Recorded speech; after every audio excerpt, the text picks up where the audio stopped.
buenos días y bienvenidos en este miércoles 29 de septiembre. Estamos a la mitad de la última semana del mes de septiembre. Qué gusto que nos esté acompañando en esta mañana. Qué placer pues poder poner ante ustedes a través de estos medios digitales y también la señal positiva abierta de Canal 8 para todo El Salvador, los diferentes temas que están dando de qué hablar y que es importante que nosotros como periodistas abordemos. Y en esta mañana pues yo sé que lo vamos a abordar de una forma bastante expresa, bastante buena, para que usted, amigo televidente, pueda entender qué está sucediendo en nuestro país, hacia qué rumbo vamos y qué es lo que nos compete que todos conozcamos. Eso lo vamos a abordar en esta mañana. Nuestro invitado de hoy es el licenciado Luis Samayoa. Él es abogado y decano de la Facultad de Ciencias Jurídicas de la Universidad Nueva San Salvador. Le doy la bienvenida. Buenos días,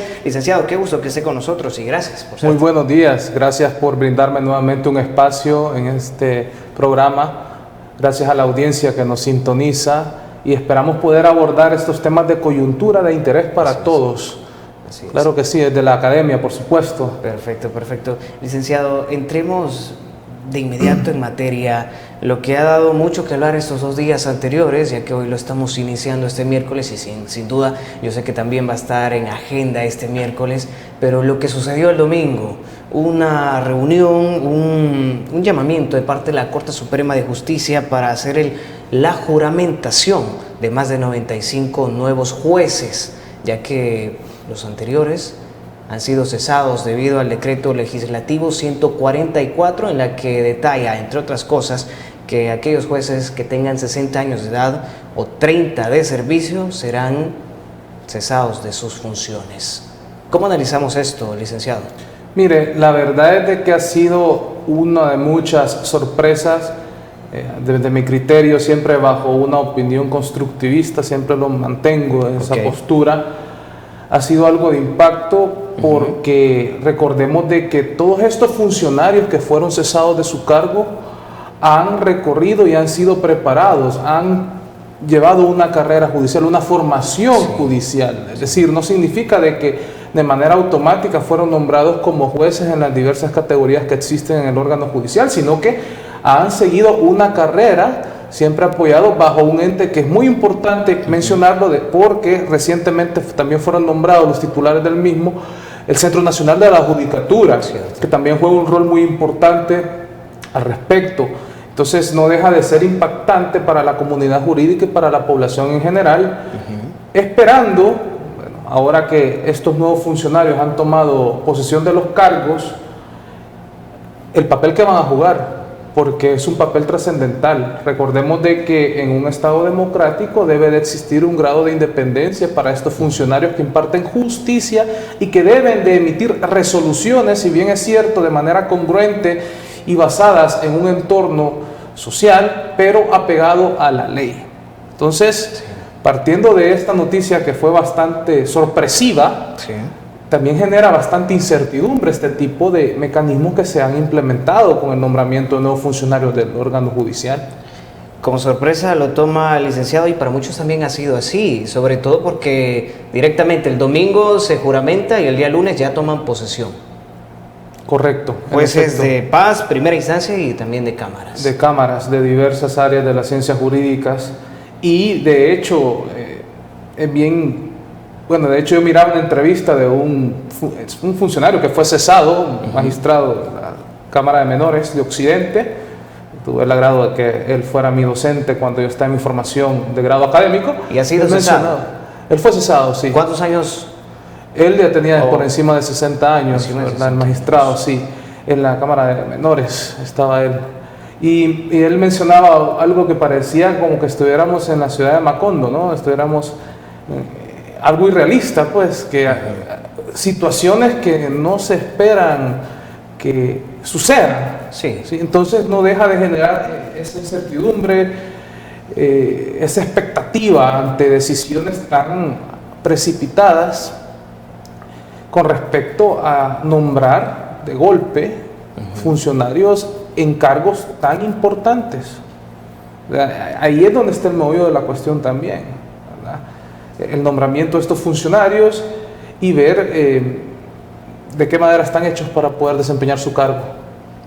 Okay. Eso habrá que darle seguimiento. Sí, claro que sí, y hay que darle seguimiento a profundidad, licenciado, sí. Pero hay un punto específico que quiero abordar también esta mañana, es que el pasado jueves 23 de septiembre la Cámara de Familia de Oriente ordenó, y lo detallo tal cual, como medida cautelar, suspender la entrada en vigencia del decreto legislativo 144.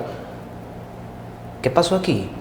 Bueno, lo que pasa es que recordemos de que lo correcto tendría que ser que la Corte en pleno, ¿verdad?, los magistrados, tengan que esperar a que emita una resolución. En esta instancia, ¿verdad?, se emite una resolución para poder procederlo. O sea de la medida, exactamente, de la medida cautelar. Entonces ahí es donde se da la cuestión. Sí, porque que de no hecho tendría por qué haberse procedido de golpe, ¿no? ¿Verdad? Sino que habría que esperar una resolución. De hecho, porque el viernes siguiente, que fue el 24 de septiembre, la Corte presentó una apelación a esa medida cautelar.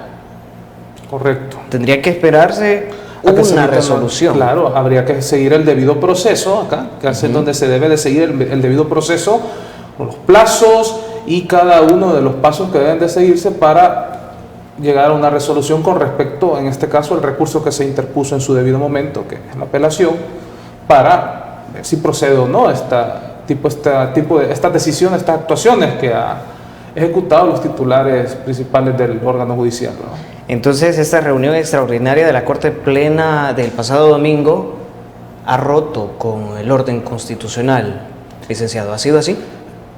Yo estimo que sí. Ha roto con el orden constitucional y... ¿O con el debido proceso? Con ambas cosas, pero yo me quedaría más con el orden constitucional porque recordemos de que si bien es cierto, está actualmente un proceso de reforma a la Constitución de la República, pero mientras este proceso llegue a su consumación, que es en efecto entra en vigencia esas posibles reformas, de momento hay que ampararnos a la Constitución vigente. Ese es el punto. Es decir, yo no puedo actuar fuera del marco de lo que me establecen los cuerpos normativos vigentes en el ordenamiento jurídico, en este caso partiendo de la misma Constitución de la República, para poder tomar decisiones de esta índole, así de manera de golpe, ¿no? Como lo he repetido hace unos momentos. Ok, licenciado, ¿cómo es entonces el proceso? Vimos el domingo la juramentación de más de 95 nuevos juristas, pero recordemos que el decreto legislativo daba esa potestad a la Corte Suprema de poder hacer el traslado y nombramiento de los nuevos jueces, pero antes, ¿cómo se hacía? Antes de ese decreto.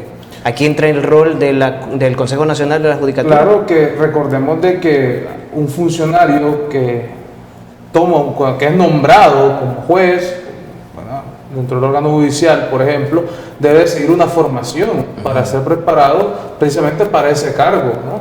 Sí.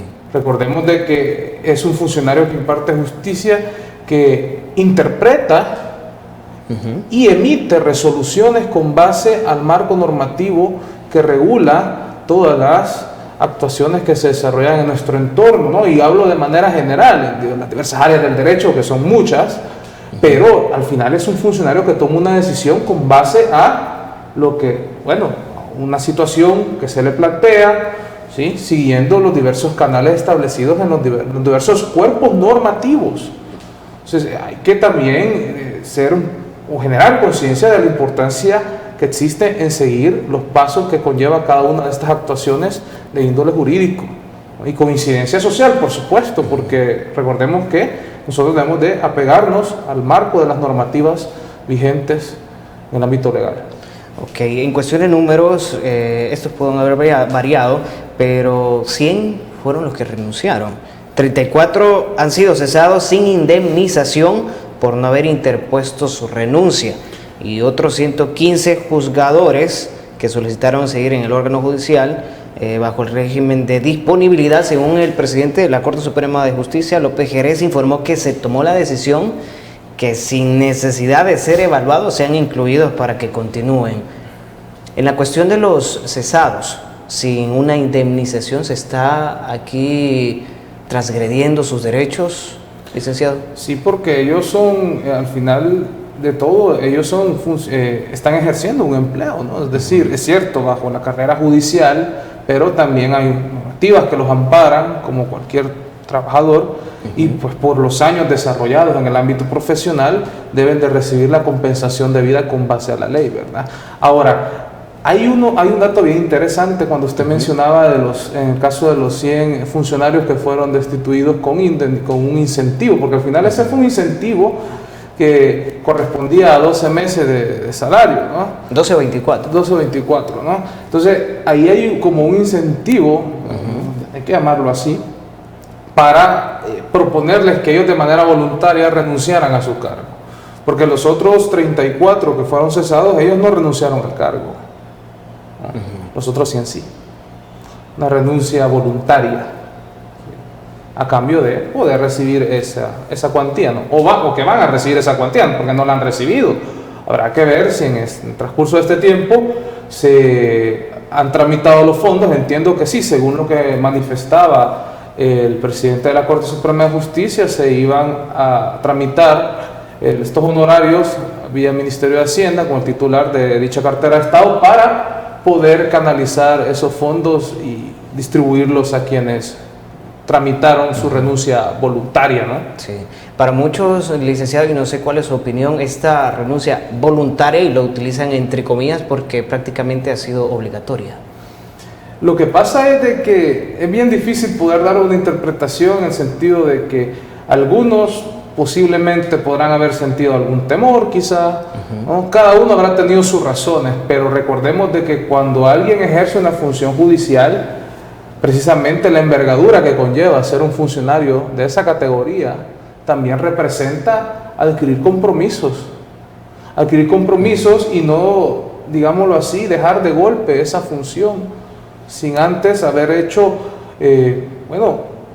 o haber utilizado los canales legalmente establecidos para poder justificar que ha venido desarrollando de manera adecuada sus funciones. Es decir, vamos a eso, ¿no? Yo no puedo venir de golpe a destituir un funcionario sin antes haber realizado una investigación exhaustiva, como se hacía en otras ocasiones cuando habían funcionarios en el área judicial que estaban o tenían un proceso por posibles irregularidades. Se seguían los canales, ¿verdad?, necesarios para poder probar que en efecto ese funcionario estaba incumpliendo lo que marca la ley y por tanto no podía continuar bajo ese cargo, ¿verdad?, porque estaba cometiendo irregularidades. O sea, esa es otra cosa. Habría que ver dentro de este grupo de funcionarios que han sido erradicados, que han sido destituidos o han renunciado de manera voluntaria. No todos han sido, no podemos decir que todos han sido corruptos o han emitido algún tipo, o han ejecutado algún tipo de irregularidades. O por tener 60 años de edad o 30 de servicio. No es un indicador, la edad no es un indicador para poder valorar si una persona tiene la ética y moral y está limpia de su hoja de vida o de su cargo, digamos, dentro de sus funciones desarrolladas durante tanto tiempo, ni tampoco para poder comprobar si tiene competencia o no en el cargo, porque es un cargo público. Yo siempre he reiterado que un cargo público debe de tener a una persona integral que conozca o desarrolle competencias suficientes para poder ejecutar esas funciones de manera efectiva, bajo la transparencia. Ok, licenciado, precisamente eso que menciona usted entraría en la opinión de otros analistas, que es, ok, el órgano judicial sí necesitaba una depuración, pero esta no es la forma. ¿Es así? Es que en realidad se encuentran establecidas las maneras para poder, digámoslo así, seguir en este caso una carrera judicial, una formación previa para posteriormente obtener ese cargo, ¿no? Por eso vuelvo a retomar, el CNJ debe de jugar un papel autónomo, congruente en lo que es la formación y la aportación de los funcionarios que van a desempeñar los cargos dentro de la judicatura. Es decir, si no, no tiene sentido. Debe de seguirse el proceso de formación de estos funcionarios. Ok, perfecto, licenciado. Nos vamos a la primera pausa comercial. Amigos televidentes, al regresar seguimos conversando sobre este tema que es importante que todos lo conozcamos. Pero antes, yo le hago una sugerencia. Mire usted, recibe tus medicamentos hasta la puerta de tu casa. Llámanos o escríbenos al 2609-9000. No nos cambie, que ya volvemos con más.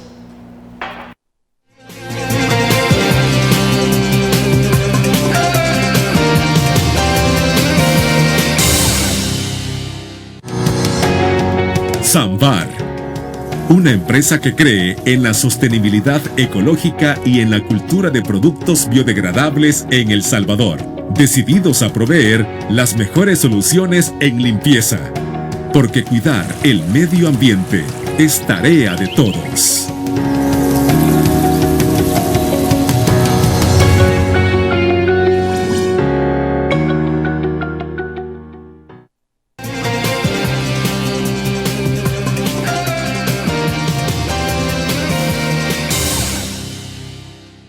Gracias por continuar con nosotros. Estamos conversando con el licenciado Luis Samayoa. Él es abogado y decano de la Facultad de Ciencias Jurídicas de la Universidad Nueva San Salvador.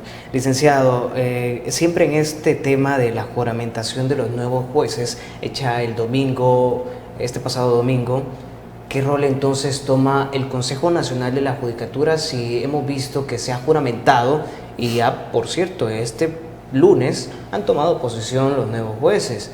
¿Qué rol va a tomar hoy el Consejo Nacional de la Judicatura? Bueno, se supone que, bueno, no es que se suponga, el CNJ es el ente que debe de, bueno, se encarga de formar a los profesionales que han sometido su hoja de vida para poder optar a estudiar para una carrera judicial. Es decir, es un procedimiento de formación para que ellos en un futuro puedan optar a un cargo como juez, ¿verdad? Para impartir justicia. Entonces, a mí me parece que acá habrá que ver qué rol va a desempeñar el CNJ, porque no se ha mencionado si estos funcionarios, ¿verdad?, que fueron nombrados, desarrollaron una formación como parte de una carrera judicial.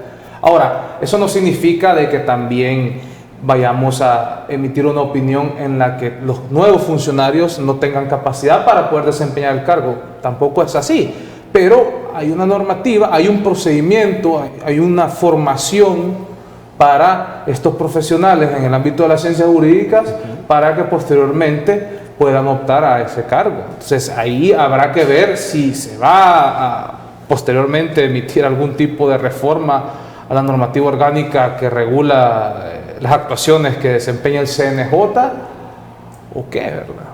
Pero sí, el CNJ debe de jugar, repito, un rol importante en esto, ¿no? Y también en el seguimiento de cómo estos nuevos funcionarios van a impartir justicia, van a desarrollar sus funciones a lo largo del tiempo, ¿no?, para ver si lo están desempeñando de manera efectiva.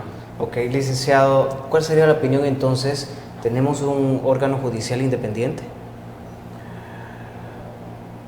Pues habrá que ver con, bueno, ahí es muy prematuro hacer este lo que pasa es de que, análisis. si te das cuenta, se van dando una serie de situaciones bastante abruptas, de golpe, que puede prestarse para que ese elemento de autonomía e independencia pueda ponerse en tela de juicio. Okay. Entonces, allí es donde entra la tarea del órgano judicial en demostrar por parte de los mismos titulares, ¿no?, quienes dan la cara. Lo que han tomado posesión. Claro, que en efecto existe independencia de este órgano de Estado. O sea, y es ahí donde vuelvo a retomar, miren hasta dónde llega la importancia y dónde trasciende la función pública. ¿Sí? Porque él es un funcionario público. Sí. Son funcionarios públicos como los nuevos jueces, los nuevos profesionales que han sido nombrados y que tomaron cargo a partir de este lunes. Son funcionarios públicos. Y la responsabilidad de un funcionario público trasciende enormemente, y ahí es donde ellos, en este caso, van a demostrar si en efecto van a realizar actuaciones apegadas a la ley y con ese elemento autónomo y con independencia, tal como debe de ser, con base al cargo que están desempeñando actualmente. Ok, licenciado, ¿qué le podemos decir a la población, sobre todo a aquellos que tienen algún caso dentro de estos juzgados y qué proceso se le va a seguir ahora, a partir de esta nueva toma de posesión de los jueces? Bueno, recuerde de que en el caso de los jueces, ellos van a retomar las funciones que se venían desarrollando y a dar continuidad a las mismas. Es parte de las tareas, bueno, las obligaciones, de las funciones que deben de cumplir como parte de la depuración de los procesos que se encuentran ventilados en los diversos tribunales, ¿no? Ahora, ¿qué se le puede decir a la población que tiene casos activos? Bueno, que le den seguimiento correspondiente a sus casos para ver, en efecto, los nuevos funcionarios, por ejemplo, cumplen con los plazos o no, ver también,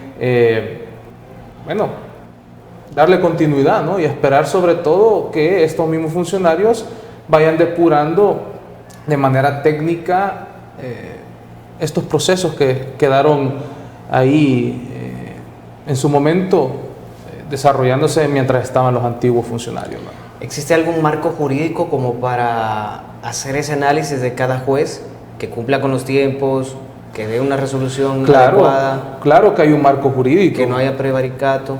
Hay un marco jurídico. Recordemos de que, la primera normativa que debe de respaldar es la Constitución de la República. Luego están los diversos cuerpos normativos, como son los tratados internacionales, como son las leyes especiales, los reglamentos, ¿verdad? Y normativa orgánica que regula las funciones de cada uno de estos profesionales que están ejerciendo ese cargo, ¿no? Claro que hay normativa vigente, claro que sí, en las diversas áreas.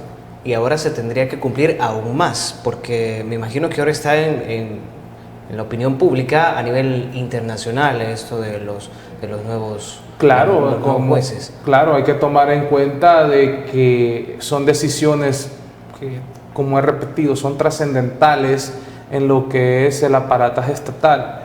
Y la comunidad internacional siempre está al pendiente de lo que acontece, ¿no? En un país. En El Salvador no es la excepción. Sí, claro. Y también hay que retomar el hecho de que no hay que dejar a un lado, digamos, la visión que puede tener la comunidad internacional de nosotros. Sí, nosotros no podemos aislarnos como un país o como una isla, pues, sino que también debemos es parte de la estrategia de un Estado, ¿no? El poder continuar con relaciones con otros miembros de la comunidad internacional en pro del desarrollo y la sostenibilidad del país. Claro que sí. Ok. ¿No habría, digamos, como un conflicto de intereses ahora que estos nuevos jueces han sido juramentados para dar una decisión a un proceso de una forma viciada? Como te repito, no podemos anticiparnos porque son procesos que están desarrollándose, que se les tiene que dar continuidad y con base a eso habrá que ver en lo que sigue, en el transcurso del tiempo, habrá que ver si estos nuevos funcionarios continúan desarrollando con base a la normativa que los regula en cada una de las áreas del derecho, para ver si se acoplan o se apegan a las normativas que regulan sus actuaciones, ¿no? Por eso es que, repito, es importante ver cómo van a desempeñar sus funciones ahora que ya entran en el ruedo. ¿Cuál es la evolución que va a tomar, verdad? ¿Cuál es la evolución que va a tomar? Si se van a pegar a lo que establecen los marcos normativos vigentes, ¿sí? Si no van a emitir resoluciones parcializadas, porque eso sí sería bastante delicado, ¿no? Sino que recordemos de que son funcionarios que tienen autonomía e independencia, y lo digo siempre, una opinión constructiva, pero es la realidad. Un Estado de Derecho requiere que estos funcionarios emitan resoluciones congruentes y totalmente imparcializadas, bajo un razonamiento.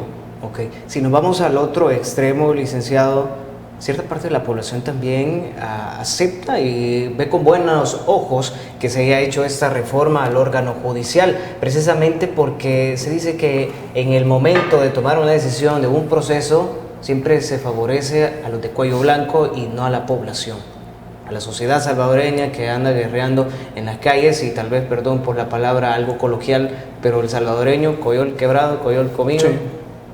A ellos, ¿cómo les podemos dar esa garantía de que los procesos sí se van a cumplir, que eso es lo que esperan? Mire, yo en esa parte sí es importante y siempre lo he reiterado que nosotros como población debemos de pedir que se nos brinde la información como debe de ser, que haya transparencia en los datos que se manejan, en la información que se manifiesta de cara a cada uno de nosotros. Con respecto a este caso en concreto relacionado al órgano judicial, pues la población, yo esperaría también de que se les transmita una figura de que estos funcionarios tienen que apegarse al marco de la ley. La población, es cierto, demanda funcionarios que actúen con transparencia yo esperaría como miembro de la población que ellos actúen con transparencia y bajo el marco de la ley, ¿no? Es decir, que actúen de forma lícita. Ok. Siguiendo el debido proceso, licenciado, ¿podríamos determinar algún plazo como para decir, ok, los nuevos jueces están aplicando el derecho y están aplicando pues toda su autoridad siempre bajo un marco jurídico? ¿Podríamos establecer algún plazo? Eso lo va a ir estableciendo cada uno de los miembros de la población que, por ejemplo, están ventilando casos en los diversos tribunales. Recordemos que dentro de esos tribunales están personas que tienen casos activos, algunos representados por abogados particulares. Entonces habrá que ver cómo van desarrollando, si van cumpliendo los plazos, si no se recae en mora judicial o se van deteniendo los procesos sin justificación alguna. Yo creo que la población se va a ir dando, sobre todo los que tienen casos activos en los diversos tribunales, de esa situación, si en efecto los nuevos funcionarios van a cumplir a cabalidad o si se ve algún tipo de irregularidad. Y estos mismos lo van a demandar, pues, y lo van a hacer, bueno, lo van a dar a conocer, van a manifestarse al respecto, pues. Okay. Porque hay intereses de por medio. Como lo vimos el 15 de septiembre, licenciado. Bueno, se dio una marcha en donde se mostraba, y esto es parte, repito, mire, parte de la democracia el poder manifestarse. Es decir, yo siempre he apoyado el hecho de poder tener libertad de expresión. Ahora, lo que yo sí no comparto, y lo digo siempre con todo respeto, es que se utilicen medios violentos para manifestarse. Okay. Vaya, ahí sí quisiera hacer un par de matices. Está bien que se salga a las calles a manifestarse alguna disconformidad, es parte de nuestro derecho constitucional, la libertad de expresión, repito, pero tampoco significa el poder desarrollar actitudes o realizar acciones que puedan dañar la integridad o la propiedad de otros. Entonces ahí también habría que hacer una valoración imparcial, una valoración equitativa, ¿no? Ok, perfecto. Licenciado, nos vamos a la siguiente pausa comercial. Amigos televidentes, no nos cambie, pero antes yo lo quiero invitar, mire usted, a que pruebe la variedad de bebidas que Cacao te ofrece, como chocolate con sabores, café, horchata, cebada y muchas más. Búscanos en Facebook como Cacao SB. Cacao, un sabor para repetir. Ya volvemos.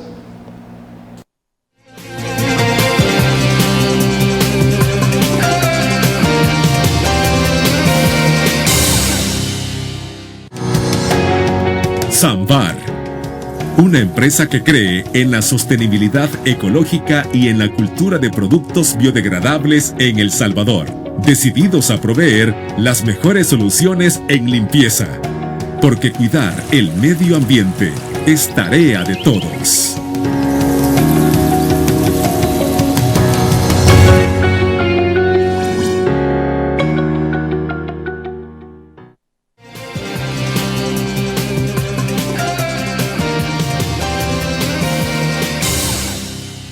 Continuamos con más en este programa Enfoque, pero antes yo le quiero hacer algo que usted necesita saber. Recibe tus medicamentos hasta la puerta de tu casa. Llámanos o escríbenos al 2609-9000. Continuamos con más en esta mañana conversando con el licenciado Luis Samayoa. Él es abogado y decano de la Facultad de Ciencias Jurídicas de la Universidad de Nueva San Salvador. Licenciado, tocamos otro tema importante y es sobre un anuncio que hizo el presidente de la República a través de las redes sociales, y es sobre algunos artículos de la Constitución que no van a ser, por decirlo así, trastocados. No los vamos a incluir en ese paquete de reformas que el vicepresidente de la República, Félix Ulloa, liderando un comité ad hoc, ha hecho esta propuesta de reformas a la Constitución.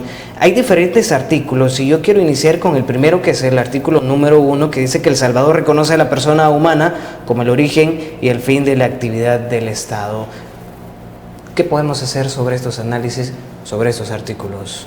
Miren, lo que pasa es de que, y de hecho qué interesante que haya tocado este punto, porque yo en su momento con otros compañeros, miembros de otras instituciones de educación superior, nos sumamos al esfuerzo de poder brindar algunos aportes en algunos artículos de la Constitución, específicamente en el área de educación, ciencia y tecnología, en salud, y en otro artículo que es el 117 de la Constitución, que tiene que ver con la parte del medio ambiente.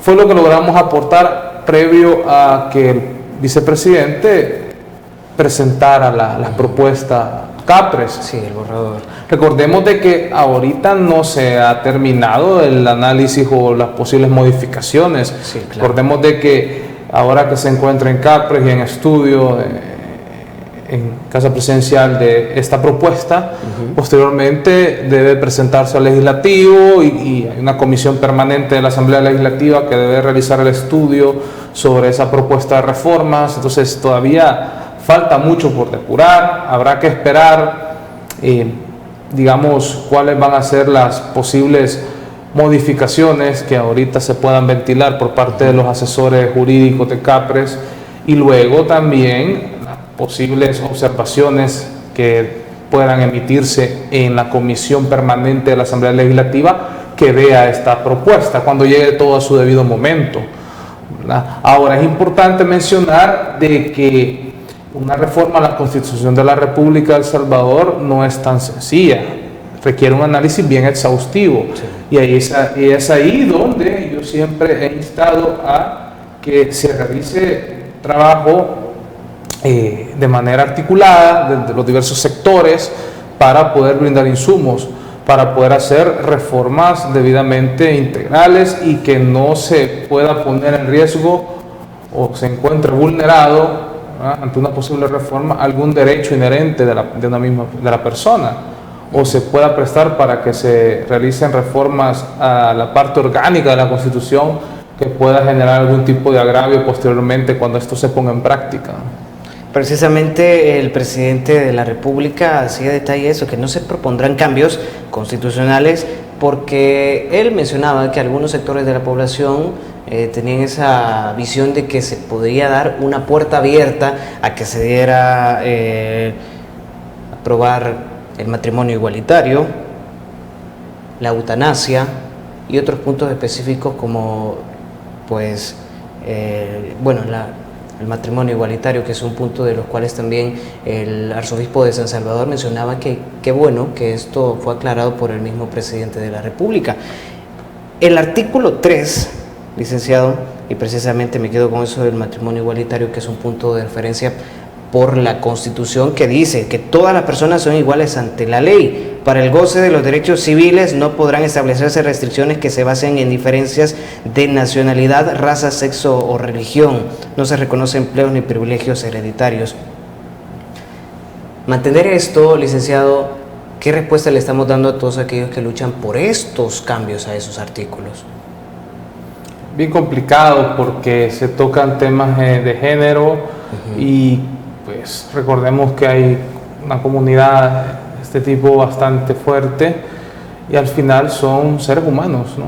Sí. O sea que es bien complicado poder, y es ahí donde vuelvo a retomar, mirar la complejidad que lleva el poder incorporar reformas constitucionales, porque de una u otra forma para algunos sectores puede ser positivo, para otros sectores no lo puede ser, y claro, tomar una decisión que es en el caso de reformar un artículo que tenga que ver con la ideología de género, ¿sí? O por ejemplo el salvaguardar la igualdad para todos, por decirlo así, ¿no?, u otros derechos inherentes, no es tarea fácil, ¿okay? Entonces, por eso vuelvo a repetir, es importante sentarse y, digámoslo así, hacer un estudio exhaustivo para poder valorar si es viable o no, con base al entorno social en el que vivimos, poder incorporar o no reformas de este tipo. ¿Sí? Okay. Porque yo cuando voy a reformar, y eso es como un ejercicio que yo siempre he sostenido y mantengo esta opinión, y es que cuando tú vas a reformar un cuerpo normativo, tú debes de tener una base, una investigación exhaustiva para poder tener un parámetro técnico del impacto que podría llegar a generarse si yo incorporo esta reforma y luego entra en vigencia, luego de haberse depurado los canales legalmente establecidos para que esta entre en vigencia, sobre el impacto que esto puede generar, porque al final es la población la que va a recibir en general, la consecuencia de una posible reforma, y eso también es aplicable a la Constitución de la República, y más acá, que es la normativa primaria, que es la normativa más importante que tenemos en el ordenamiento jurídico, y es la que dicta las pautas, es la base de un Estado, debe ser la base de un Estado de Derecho y como parte de un Estado democrático, ¿no? Ok, a ver, licenciado, hay diferentes opiniones también en la sociedad, que unos a favor de este paquete de reformas, el primer borrador presentado por el comité ad hoc, y otros que no era necesario hacer estas reformas o tener esta iniciativa de reformarla. ¿Será así, licenciado? ¿Es fundamental que ya se haga un cambio de nuestra Carta Magna? Mira, yo te voy a ser honesto y quizá acá voy a dar una opinión más personal, porque este tipo de temas de coyuntura también se prestan para que cada quien haga su aporte y brinde su opinión, ¿verdad?, de manera individualizada. Yo considero de que primero tenía que haberse abordado la viabilidad de poder implementar, en caso de actualizar este cuerpo normativo, la parte orgánica, ¿no?, que son las funciones de los diversos órganos de Estado, ¿sí? Y luego entrar a la parte dogmática, que habla de los derechos inherentes, los derechos humanos, ¿sí?, para ver de qué forma, si era viable, si es viable reformarlo, ¿no? Es decir, no puedes tú realizar una reforma así de golpe, pues, o por lo menos una reforma express, pues. Ok, perfecto. Licenciado, vamos a la última pausa. Al regresar tocamos un tema importante también que menciona este paquete de reformas a la Constitución, que es sobre la ampliación del mandato presidencial. Ya no es un quinquenio, sino son 6 años. Y de esto, pues, a la mitad de este mandato presidencial se puede hacer una revocatoria de mandato a través de un plebiscito o pues un referéndum. Ya volvemos sobre este tema, lo vamos a seguir conversando después de la pausa, pero antes yo lo quiero invitar a que pruebe la variedad de bebidas que Cacao te ofrece, como chocolate con sabores, café, horchata, cebada y muchas más. Búscanos en Facebook como Cacao SB, Cacao, un sabor para repetir. No nos cambie, que ya volvemos.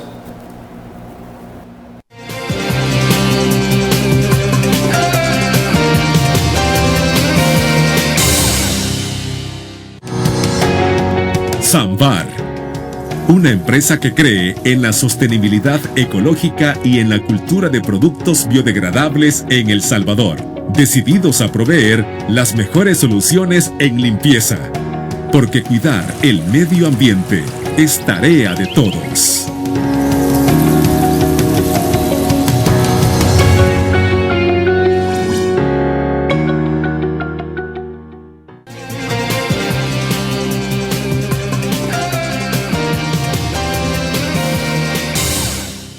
Bien, vamos a aprovechar estos últimos minutos que nos quedan del programa. Licenciado, nos quedamos con un tema en particular. El periodo presidencial se amplía a 6 años, se aplica también el plebiscito, el referéndum, y un tema importante que mencionó también el vicepresidente de la República, Félix Ulloa, que se detalla precisamente que para un segundo mandato presidencial tiene que pasar 10 años después de haber sido presidente. Pero esto viene a contraponerse con una actual resolución de la Sala de lo Constitucional, licenciado. Sí, mire, lo que pasa es de que ahorita, si se da cuenta, tenemos la postura, bueno, no la postura, sino la opinión del vicepresidente con base a las reformas que se han propuesto a la Constitución de la República. Luego aparece el presidente de la República dando su aporte, y posteriormente está lo que emite la Sala de lo Constitucional. Entonces, a mí me parece de que no puede irse uno de golpe, no puede el hecho de valorarse de que deba de prorrogarse el mandato presidencial, ¿no? Vuelvo a retomar el tema de la importancia de hacer un análisis exhaustivo si es viable o no en nuestro entorno social el poder incorporar este tipo de reformas de carácter orgánico, con este caso en alargar el periodo del funcionario titular del Ejecutivo, ¿no? Entonces me parece de que habría que ver cuál es el fundamento, ¿no? Para ver si en efecto es congruente y es viable o no el incorporar una reforma de este tipo, que no es algo tan sencillo, pues, ¿verdad? Okay. Y que podría haberse vulnerado un Estado de Derecho y un Estado democrático, ¿no? Ok, licenciado, en honor al tiempo, haciendo un análisis general de lo que nos deja este mes de septiembre, el mes en que celebramos el bicentenario de independencia de El Salvador. Bueno, yo en esta parte quizá, como hemos tocado la parte del ámbito judicial, yo instaría a los nuevos funcionarios, siempre con el debido respeto y como académico que yo soy, el fomentar el hecho de que ellos desarrollen su actividad como funcionarios de manera transparente, autónoma, porque el cargo así se los demanda. Al final son funcionarios públicos al servicio de la población, una población que requiere respuestas efectivas a sus necesidades. Yo eso lo marcaría y creo que sería un punto importante y de beneficio para poder, por lo menos a largo plazo, celebrar, digámoslo, este bicentenario que acaba de concluir, o bueno, que está a punto de concluir este mes de septiembre. Okay.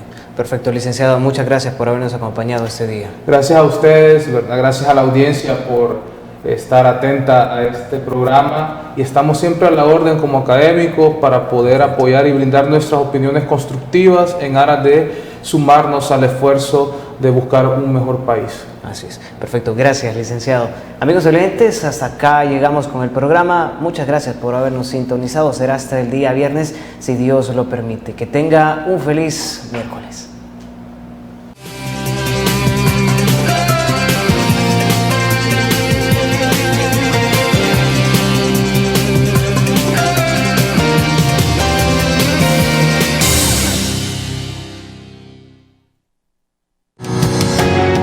Samvar, una empresa que cree en la sostenibilidad ecológica y en la cultura de productos biodegradables en El Salvador, decididos a proveer las mejores soluciones en limpieza, porque cuidar el medio ambiente es tarea de todos.